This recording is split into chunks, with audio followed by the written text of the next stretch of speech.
저희 아내는 그 애완동물을 참 좋아합니다. 그래서 지금까지 키워본 동물이 한둘이 아닙니다.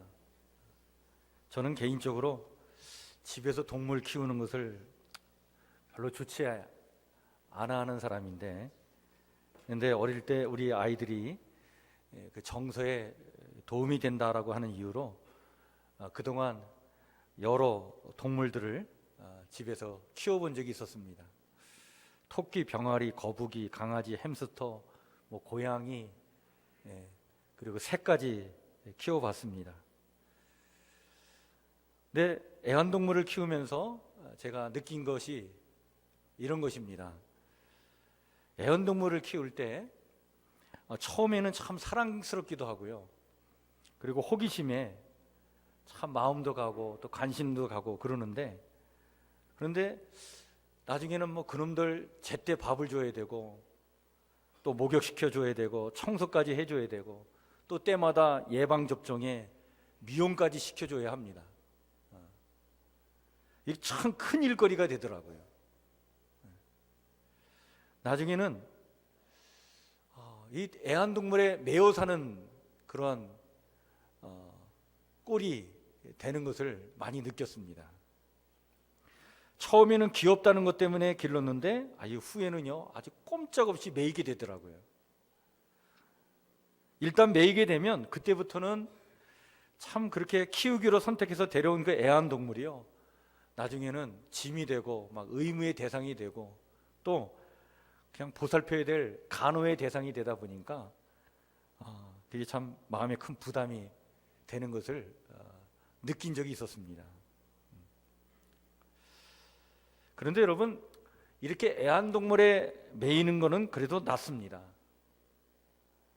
우리의 삶은요 아주 더 복잡하죠. 그렇죠? 사실 세상을 산다는 것은 수없이 많은 것에 매여 살아가는 겁니다. 일에 매이고 또 직장에 매이고 또 학생들은 공부에 매이고 또 사람에 매이는 것, 우리는 그렇게 무엇인가에 매여 살아가죠. 애완동물에 매이는 것보다 더 다른 차원의 그 매임들이 우리 안에 상당히 많습니다. 더 그리고 복잡한 매임의 그런 일들이 많이 있는 것을 보죠. 근데 가만히 살펴보면 모든 스트레스, 상처, 아픔, 고통, 이런 모든 것들이 사실은 이 매임에서 오는 것을 우리가 알게 됩니다. 만약 부부관계가 매이는 관계가 되면 이제 연애는 끝난 겁니다.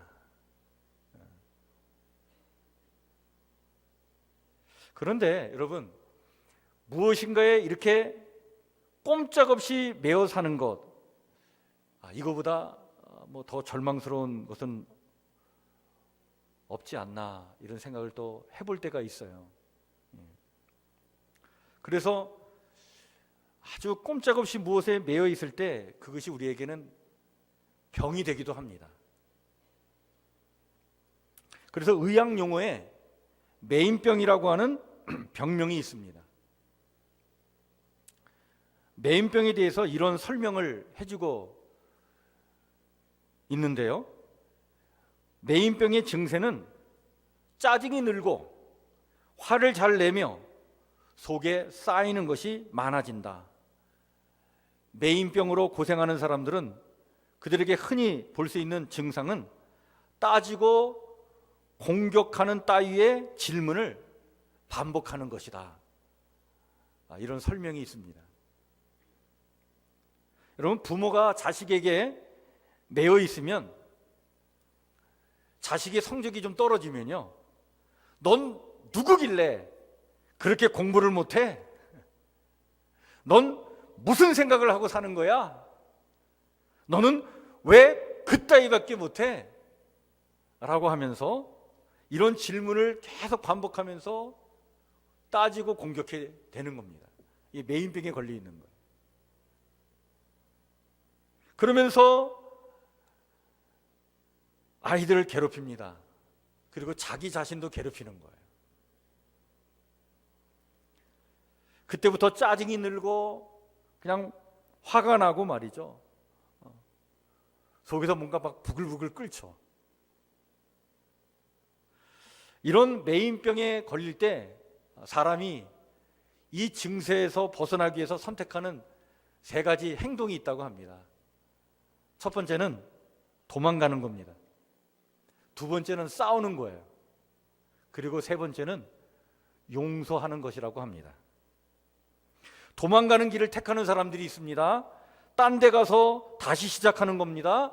상황으로부터 도피하는 것입니다. 그래서 직장을 바꾸거나 집을 나가거나 사람을 바꾸는 것입니다. 그런데요, 이런 사람들은요, 다른 곳에 가서도 똑같은 증상이 재발될 가능성이 매우 높다고 합니다. 싸우는 사람들이 있습니다. 그래서 이들에 의해서 가정은요, 전쟁터가 되죠. 직장은 아주 살벌한 싸움장이 됩니다. 늘 긴장 상태에서 세상을 살아갑니다. 자기에게 있는 이 분노, 화를 누군가에게 풀어내야 되니까 항상 모든 사람들이 공격의 대상이에요. 이 사람은 이래서 안 되고 저 사람은 저래서 안 된다고 비판하면서 치열하게 미워하며 살아가는 거예요.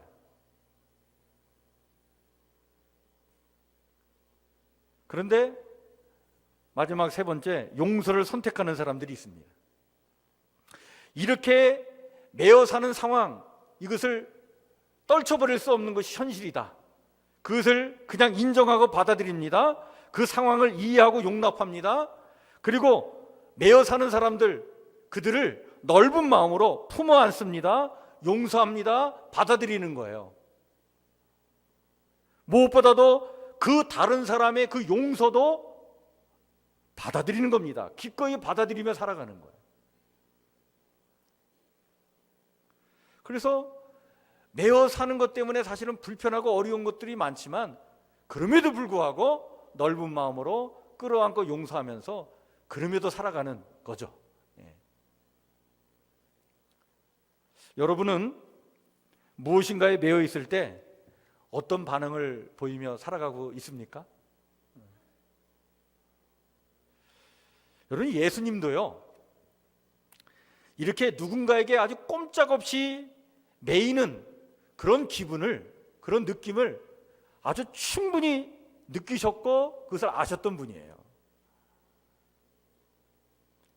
여러분, 예수님은 3년간 똑같은 무리와 함께 같이 다니셨어요.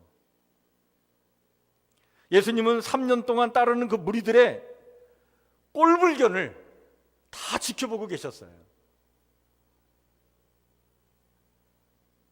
그들의 보이지 않는 결점까지 다 견디셔야 했습니다. 여러분, 베드로가 어느 날 정말 예수님을 배반할 것을 알면서도 예수님은 그 베드로를 향한 그 사랑을 멈추지 않으셨어요. 근데 여러분, 이것이 얼마나 힘든 일입니까? 또 도마가 어느 날 주님의 그 부활을 의심할 것을 알면서도 그 도마를 믿어주시기까지 하셨어요. 여러분, 이것이 얼마나 힘든 겁니까? 저는 좀 엉뚱한 생각이지만 그런 생각을 좀 해봤어요. 야, 예수님도 제자들을 그냥 딱 싹 다른 사람들로 바꾸고 싶은 그런 충동을 느끼지 않으셨을까? 아, 이 판에 그냥 싹 다 바꿔버려. 이 못난 놈들 말이죠, 그냥. 어? 다른 사람들로 제자를 싹 바꾸면 좀 나아지지 않을까? 그런 충동을 예수님께서 느끼지 않았을까요? 그런 충동을 예수님은 어떻게 그것을 극복해 나가셨을까? 여러분, 여러분들에게도 그런 충동 있지 않습니까? 그거 어떻게 이겨내십니까? 남편 바꾸고 싶은 생각 안 드셔요? 아내를 좀 바꿔보고 싶은 생각 안 드십니까?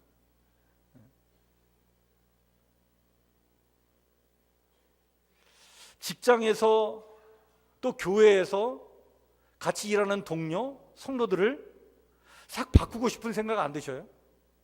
나 말고 싹 이 교회 성도들을 좀 바꿔봤으면 좋겠어. 뭐 이런 생각 안 드십니까?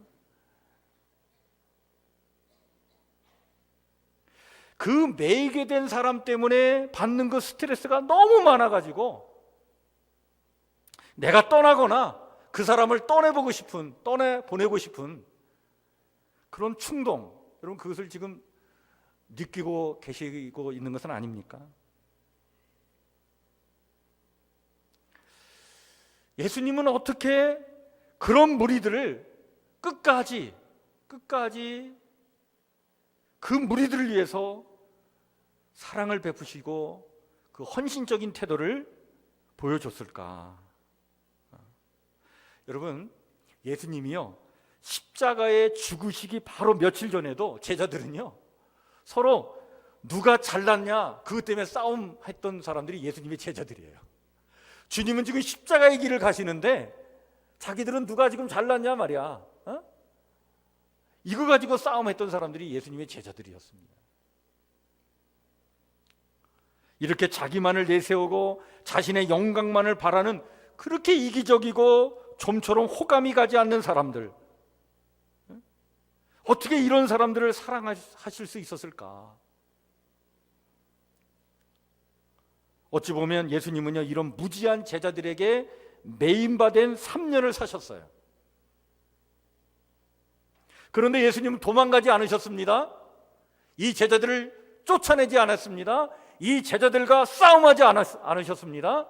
예수님은 이 제자들을 용서하셨어요.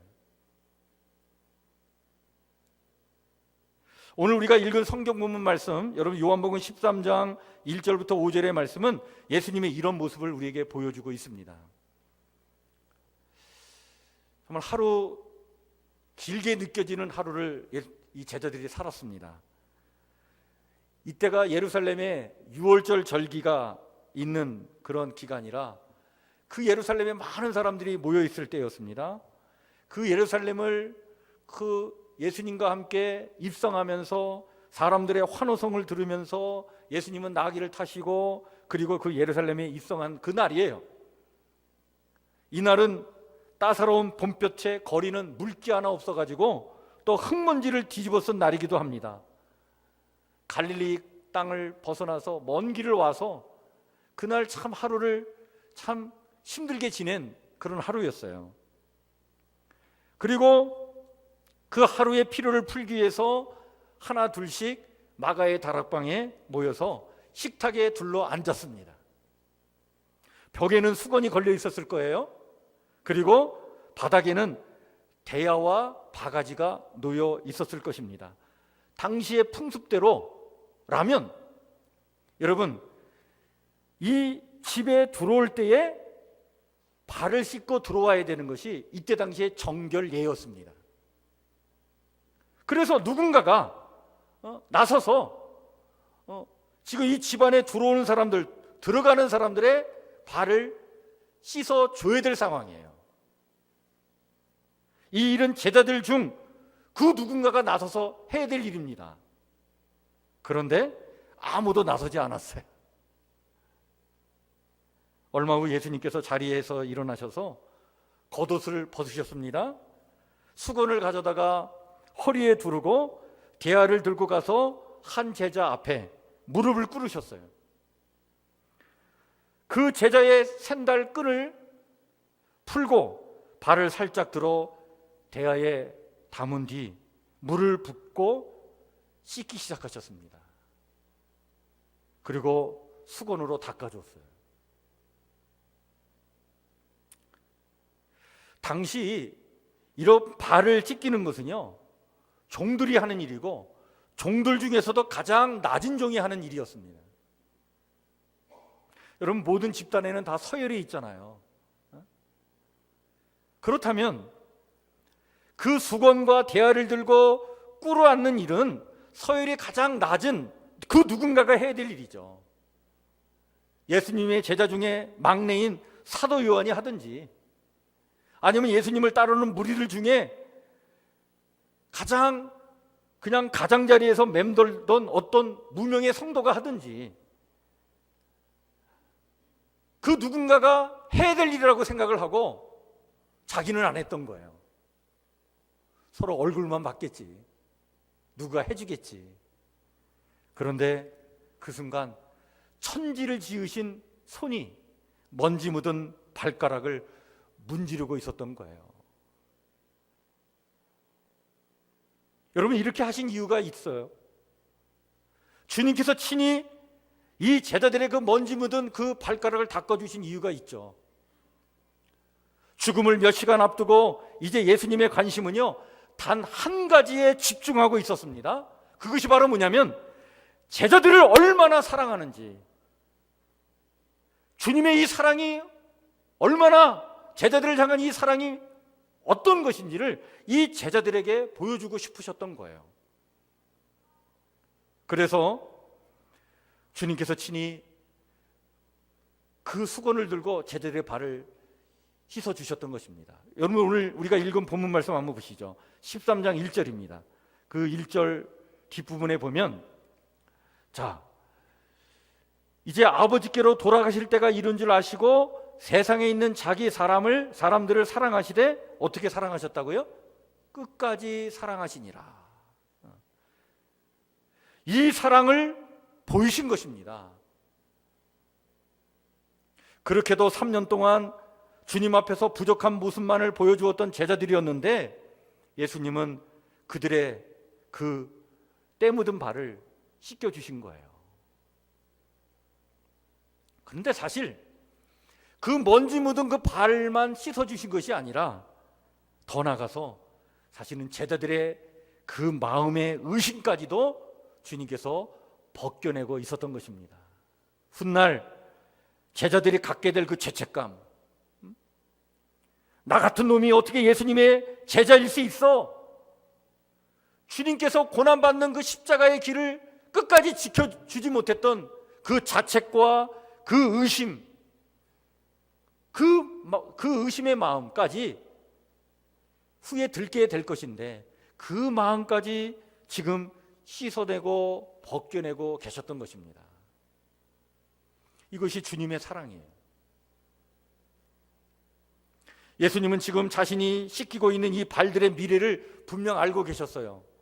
이 24개의 발은요, 이튿날 주님을 따라가 주님 편에 서는데 사용되지 않을 것이 분명했습니다. 숨을 곳을 찾아 다 주랭랑 칠 그런 발들이었습니다. 그중 한 사람의 발은 그날 밤 예수님을 버릴 발이 분명했습니다. 그러나 성경 어디에도 예수님께서 그 가룟 유다의 발만 빼고 다른 모든 제자의 발을 씻기셨다라고 하는 기록이 없어요. 자신을 배반할 자의 그 발을 들어 대야에 담아 말없이 씻기신 예수님. 훗날 끝까지 예수님을 지켜드리지 못한 자신들을 생각하면서 깊은 자책과 회의와 의심에 빠질 것이 분명할 텐데, 사실 주님은 이 모든 마음의 짐까지 지금 벗겨내듯이 제자들의 발을 씻겨주고 계셨던 것입니다. 이것이 주님께서 보여주신 끝까지의 사랑입니다. 여러분, 오늘도 주님은 이 사랑으로 우리와 함께하고 계신 줄 믿으시길 바랍니다. 우리 그리스도인들은요, 주님을 믿고 따르는 사람들 아닙니까? 그렇다면 오늘 이렇게 본을 보여주신 주님, 그 주님처럼 우리도 정말 넓은 마음으로 이 땅을 살아가야 되지 않겠습니까? 우리도 메인바된 사람들, 그들 때문에 스트레스 받고, 그들 때문에 막 짜증이 나고, 그들 때문에 막 고통을 받고 상처를 받을 때에 그들 등지고 도망치거나 그들과 싸우는 사람들이 아니라 좀 넓은 마음을 가지고 그들을 용서하며 받아들이며 사랑해야 될 사람들 아니겠습니까? 그런데 여러분, 이렇게 예수님처럼 사는 것이 정말 가능한가요? 지금 이렇게 본을 보여주신 그 주님처럼 이 땅을 살아가는 것이 여러분 가능한가요? 여러분, 가능하기 때문에 주님께서 오늘 우리에게 나를 따르라 말씀하고 계신 줄 믿으시길 바랍니다. 그렇다면 이것이 어떻게 가능해질 수 있겠습니까? 하나의 원리밖에 없습니다. 그것은 여러분, 주님만 바라보는 줄 믿으시길 바랍니다. 주님 바라보는 겁니다. 끝까지 주님만 바라보는 겁니다. 그래서 히브리서 12장 2절에 성경 우리에게 이렇게 말씀하고 있지 않습니까? 믿음의 주여 또 온전케 하시는 이인 예수를 바라보자. 여러분, 이 말씀에 매우 중요한 의미가, 이런 의미가 내포되어 있습니다. 뭐냐면, 나에게 매인받은 사람들, 그들 때문에 내가 상처받고, 그들 때문에 내가 속상하고, 그들 때문에 내가 스트레스 받는데, 이렇게 나에게 매인받은 그 사람들에게 시선을 두지 말고, 그들만 바라보지 말고, 나에게 이렇게 상처를 입힌 사람들에게 시선을 떼어서 그 시선을 주님께 두라는 거예요. 나를 구원하시고 우리 모두를 구원하시는 주님께 그 시선을 두라라고 하는 말씀인 줄 믿으시길 바랍니다. 사실 지리와 연대만 빼고 보면 우리가 이 제자들과 다 똑같지 않습니까? 피곤해 지친 나머지 내 한 몸 편히 쉴 것을 먼저 생각하지, 감히 수건을 들고 여러분 나선다는 것, 아마 생각조차 못하는 거죠. 우리가 이렇게 이기적이고 참 그리스도인이라고 하는 이름답지 않게 꼴불견을 보여주며 살고 있지 않습니까? 이런 우리에게 오셔서 오늘 예수님은 우리 앞에 꿇어 앉으셔서 우리의 삶의 가장 어두운 부분까지 들여다보시면서 우리의 발을 씻어주기를 원하셔요. 우리 안에 있는 그 참 어두운 모습들을 보면서 너무나 놀라셔서 뒷걸음 치시는 분이 아니라 자비의 손을 내밀며 우리에게 이렇게 말씀하고 계십니다. 얘야, 너만 좋다면 내가 오늘 너를 씻어주마. 그리고는 은혜의 대하에서 자비의 물을 한 움큼 떠올려 우리의 죄를 씻어 주십니다. 용서해 주십니다. 여러분, 예수님은 나의 그 꼴불견을 참지 못해 나를 떠나시거나 나와 싸우시거나 하지 아니하시고 오늘도 그 넓은 마음으로 나를 끌어안아 주시고 용서해 주시는 줄 믿으시길 바랍니다. 그런데 여러분, 예수님은요, 우리를 이렇게 용서해 주시는 것으로 끝나지 아니하시고 우리 안에 살아 역사하셔서 우리 또한 당신처럼 똑같이 그렇게 용서하며 사랑을 베풀며 살아갈 수 있도록 우리의 마음을 붙잡아 주시고 또 그렇게 살아갈 수 있도록 은혜와 능력을 주시는 분이신 줄 믿으시길 바랍니다. 그러하기 까닭에 우리는 주님만 바라봐야 합니다. 그리고 주님처럼 살아가야 됩니다. 예수님의 마음을 품는다는 것은 예수님이 꿇어 앉으신 것처럼 우리도 꿇어 앉아 꼼짝없이 매인 사람들의 그 더러운 부분을 만져주고 씻어주고 용서해 주는 것입니다. 그것이 예수님처럼 사는 성숙한 삶의 모습이죠. 그래서 에베소서 4장 32절을 통해 성경은 우리에게 이렇게 명령하고 있습니다. 서로 인자하게 하며 불쌍히 여기며 서로 용서하기를 하나님이 그리스도 안에서 너희를 용서하심과 같이 하라. 마지막 만찬 자리인 여러분 그 마가의 다락방에 있던 모든 이들 중에 다른 사람으로부터 발 씻김을 받을 자격이 있는 분은 오직 예수님 한 분뿐이셨습니다. 그런데 그분이 발을 씻기셨습니다. 마땅히 섬김 받아야 할 분이 오히려 다른 이들을 섬겨주신 거예요. 이것을 통해서 주님은 우리에게 당신의 가르침의 본을 보여주셨습니다. 가르침의 그 진수를 우리에게 알려주신 거예요. 그게 뭡니까? 이 땅에 정말 평화를 이루고 이 땅에 화해의 가교를 잇는 그 짐이 누구에게 있느냐? 용서를 구하는 약자의 몫이 아니라 용서를 해야 할 강자의 몫이라고 하는 말씀입니다. 잘못이 없는 자가 먼저 손 내미는 자입니다. 그래서 관계가 성공한다는 것은 죄 있는 쪽이 벌을 받아서가 아니라 죄 없는 쪽에서 먼저 베푸는 긍휼 때문이라고 오늘 주님께서 우리에게 말씀해 주고 계시는 것입니다.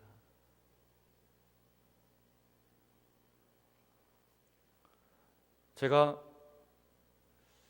요즘 어떤 책을 읽고 있는데요, 거기에 여러 상담 사례에 대한 이야기가 나오는 책입니다. 거기에 이런 이야기가 있습니다. 남편으로부터 큰 상처를 받은 한 여인이 있었어요. 남편의 외도를 안 이 아내는요, 깊은 상처를 받게 되었습니다. 너무 큰 충격을 받은 이 아내는 정말 진심으로 용서를 구하는 남편을 그럼에도 불구하고 받아들일 수 없었어요. 그래서 이제 관계를 끝장내든지 뭐든지 해야 되겠다 생각을 갖게 되었는데, 그러나 그럼에도 불구하고 뭔가 상담자를 찾아가 조언을 구해보자. 그래서 상담을 받게 되었습니다. 상담자가 조언을 해줍니다. 일단 만사를 다 제쳐두고 단둘이서 여행을 떠나보라, 이런 제안을 받게 되었습니다. 그래서 이 아내는 남편과 여행을 가기로 했습니다. 이 여행 기간 동안 아내는 선택해야 했어요. 도망갈 것인가? 싸울 것인가? 아니면 용서할 것인가? 그래서 이 아내는 남편과 함께 기도하면서, 함께 이야기하면서, 또 걸으면서 많은 것을 생각하게 되었습니다. 아내는 이 남편을 떠날 수도 있죠. 많은 여자들이 그렇게 선택하기 때문에 그렇게 할 수 있습니다. 또한 남아있대 남편의 삶을 생지옥으로 만들 수도 있습니다. 끝까지 싸우는 거죠. 또 그렇게 복수하는 여자들도 있기 때문에 그렇습니다. 그런데 이 아내는 여행 마지막 날 다른 반응을 선택했습니다. 그 여행 열흘째 되는 날 남편의 그 누워있는 그 베개 옆에 카드 한 장을 그는 놓았습니다. 그 카드에 이 아내는 이런 글을 적어 놓았어요. 당신 없이 무엇을 하기보다는 당신과 함께 아무것도 하지 않겠습니다. 당신을 사랑합니다. 당신을 용서합니다. 계속 함께 걸어갑시다. 이 자비의 편지로 아내는 그 남편의 더러운 발을 씻어 주었던 것이죠. 여러분, 지금 누구를 보고 계십니까? 지금 나를 상처 입힌 사람을 보고 계신가요? 그 매인받은 그 관계 속에서 나에게 스트레스 주고 나에게 참 고통을 주고 어렵게 하는 그 사람만을 보고 계십니까? 여러분, 믿음의 주여 온전케 하시는 예수님을 바라보시길 바랍니다. 이미 나를 용서하신 그 주님, 내 안에 계셔서 다른 사람을 용서할 수 있도록 힘을 주시는 그 주님을 바라보시길 바랍니다. 그 주님 바라보며 나와 매인받은 그 사람을 사랑으로 용서하며 사시기를 주님의 이름으로 간절히 축원해 드립니다.